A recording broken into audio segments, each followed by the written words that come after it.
What is going on, guys? It is WrestleMania here, back with some more news.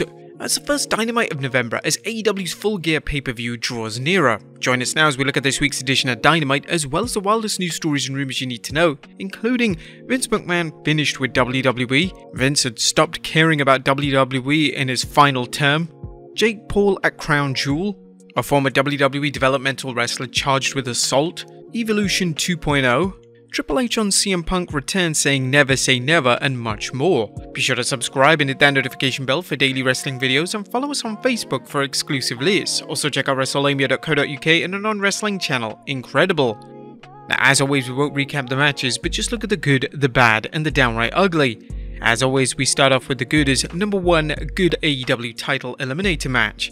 Jon Moxley reminded fans that he can talk up any opponent, even a mid-card act like Lee Moriarty. Moxley and Moriarty put on an entertaining match, as you'd expect, with Moxley giving him enough time to show his potential, but also showing he's not in the Champions League just yet. With Full Gear less than 3 weeks away, it's good for AEW to continue showcasing Moxley, and it should start doing the same with MJF. Number 2, Daddy Ass Celebration. AEW's Daddy Ass birthday celebration was funny as the Acclaimed honoured their mentor and surrogate dad. Like any good segment, it also advanced storylines, in this case the rivalry between the Acclaimed and the Guns, as well as a simmering rivalry between the Acclaimed and FTR. The Acclaimed even managed to throw shade on DX by hinting that Guns' former associates were invited but cancelled at the last minute, this referring to the rumours that WWE nixed Billy's appearance at the DX reunion last minute. Number 3, Saraya's interview. While last night's Saraya interview wasn't anything fantastic, Saraya is still in the honeymoon phase where fans are just happy to see her. Her comments that she came to AEW because she sees it as a rebel promotion was a good way to try and establish AEW as a cool alternative to WWE. Naturally, AEW is going to get Saraya into the ring if they truly want to capitalize on her popularity. Number 3, All Atlantic title match. Last night's All Atlantic Championship match between Orange Cassidy, Luchasaurus and Rey Fenix was an exciting contest with some very cool spots thrown in.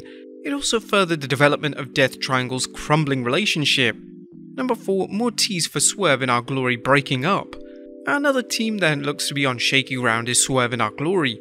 AEW teased Keith Lee not being on board with Swerve Strickland's recent kidnapping and assault on Billy Gunn. Will Strickland's heel actions lead into him and Lee parting ways, or will Strickland persuade Lee to embrace his inner heel? Number 6, Nyla vs Jade looking very good. Nyla Rose vs Jade Cargill should be a classic house fight when the match happens, and AEW deserves major props for taking its time building things up for the match. AEW has done a splendid job establishing Jade's unbeaten streak and dominance as TBS champion. She's had a few spirited challenges, but no one like Rose. Number 7, hype video for the Elite return. Last night's second hype video for the Elite shows that AEW recognizes the value of not rushing the Elite's return.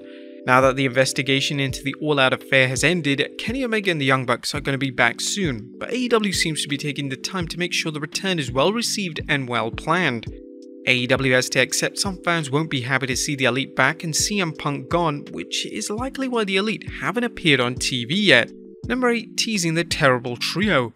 Last night's video with the House of Black's Julia Hart seems like good news for fans who miss Malachi Black, Buddy Matthews and Brody King. AEW's fiendish faction still brings a lot to the ring, and their otherworldly presentation is chilling without insulting the fans' intelligence. Let's just hope AEW has a solid plan for them when they return. And celebrity contributions. Rapper Rick Ross and NFL star Lamar Jackson played their parts well, with Ross putting Swerve Strickland over and Lamar Jackson getting a nice pop from Baltimore Ravens fans. AEW wisely capitalized on Dynamite airing from Baltimore, demonstrating that even a brief appearance by a celebrity can reap many rewards. But that was a good. What about the bad is number 1, run-in overload.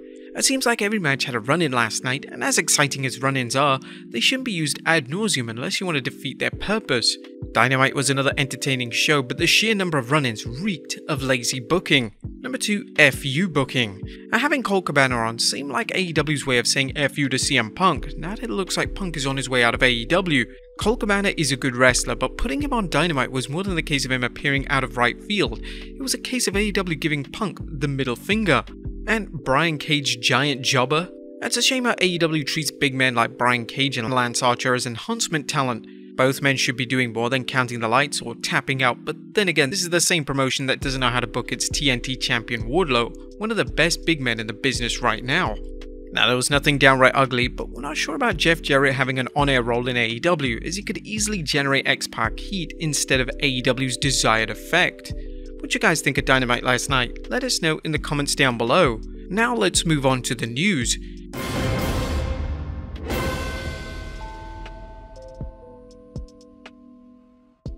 Our first story looks at Vince McMahon's investigation over. Atop of today's news is the announcement that WWE's investigation into Vince McMahon's hush money scandal is now over. MSN is reporting the special committee investigation is now complete and the special committee has been disbanded, the company said in its securities filing. Management is working with the board of directors to implement the recommendations of the special committee related to the investigation. While it's currently unknown what the recommendations will be, the WWE did announce how much the investigation had already cost. The Stamford Advocate reports, WWE said in its third quarter earnings report that it had incurred $19.4 million in the first 9 months of 2022, including $17.7 million in the third quarter in certain costs related to the investigation of McMahon and other recently departed executive John Laurinaitis. Now, the report stated that there could be additional costs for the investigation and that Vince is footing the bill. Next up, Vince McMahon finished with WWE. One of the more interesting comments made in the WWE securities filing is that Mr. McMahon can effectively exercise control over our affairs. Does this mean that Vinnie Mac is returning to WWE? Well, not according to a report from Fightful Select. One WWE spokesperson was contacted for comment and said that Vince McMahon was done and would not be returning to the roles that were taken over by Triple H and several others. Beyond that, another WWE higher-up said that the morale in WWE over the last few months has been the highest they've ever seen it in over a decade that they've been around. While it's often been said that anything can happen in the WWE, Vince's return seems very doubtful, especially since there's talk that investigations besides the WWE's independent investigation into his hush money scandal are still ongoing. Next up, an ex-wrestler claims Vince stopped caring about WWE. Did Vince McMahon stop caring about the WWE before his unceremonious exit? Well, Dutch Mantel thinks so, as he commented on Smack Talk that Triple H took his time and turned it around. Now it has so much positivity to it, and it took just a good person who understands the wrestling business and storytelling, because I don't think Vince gave a crap. He was making money and he was like, hey, I'm on rest, you guys figure it out. Now, we could be right that Vince McMahon was burnt out, especially when you consider he operated the WWE from the early 80s until this year. At the same time, Vince didn't seem ready to relinquish control. Next up, Jake Paul joining Logan Paul at Crown Jewel. There's big news concerning Crown Jewel's Roman Reigns vs Logan Paul main event, as Logan's brother Jake Paul will reportedly serve as his cornerman during Logan's title match against the undisputed champion. Meltzer revealed on the news on the Wrestling Observer Radio saying Jake Paul is going to be there, Jake Paul in Logan Paul's corner and the Usos in Roman Reigns' corner, and Solo Sikoa.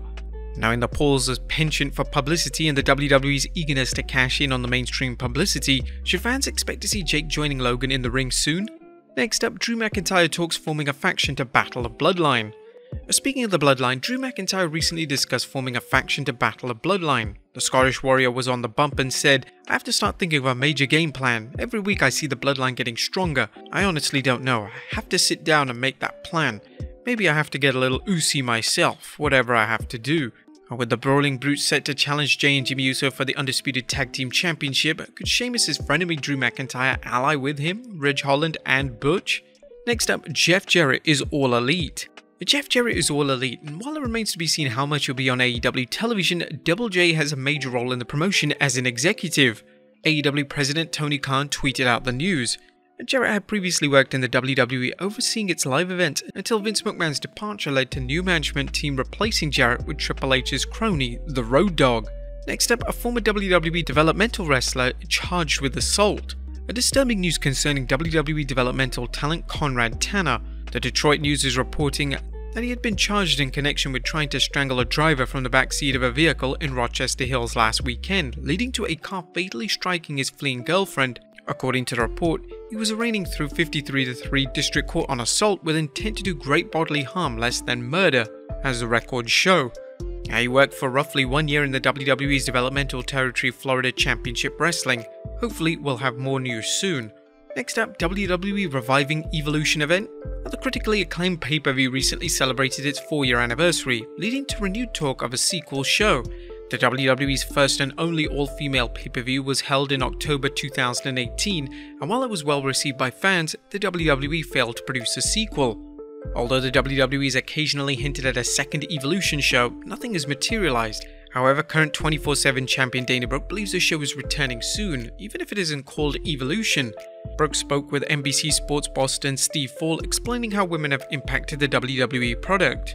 Women have always, for the last decade or so, have been pushing the bar and really stepping up in those Crown Jewel pay-per-views as well. We've been making history, so I definitely feel as though there's something that we'll see again soon. Now, the biggest concern with an Evolution 2 pay-per-view would be selling tickets to a venue. The WWE Women's Division has a strong roster, and addition of NXT performers could make for an exciting event. Would you guys be interested in seeing an Evolution Part 2? Let us know in the comments down below. And finally, Triple H on CM Punk says, never say never. Last but not least, Triple H was asked recently about whether the WWE would bring CM Punk back. Triple H kept things simple, noting he'd always answer the phone if Punk called. The game said never say never, but pointed out there would have to be interest from both sides. One interesting report comes from WrestleVotes, which commented on Colt Cabana's appearance on Dynamite. Colt Cabana showing up on Dynamite last night didn't go unnoticed in Stamford, and that's all I'll say on that right now. As fans know, if there's money to be made, a promotion is likely to work with anyone regardless of the past, as long as the assets, i.e. making money, outweigh liabilities, such as CM Punk being seen as backstage poison. But there you have it, folks, the wildest news stories and rumors you need to know. Be sure to leave your comments down below, and I'll see you next time with some more wrestling content.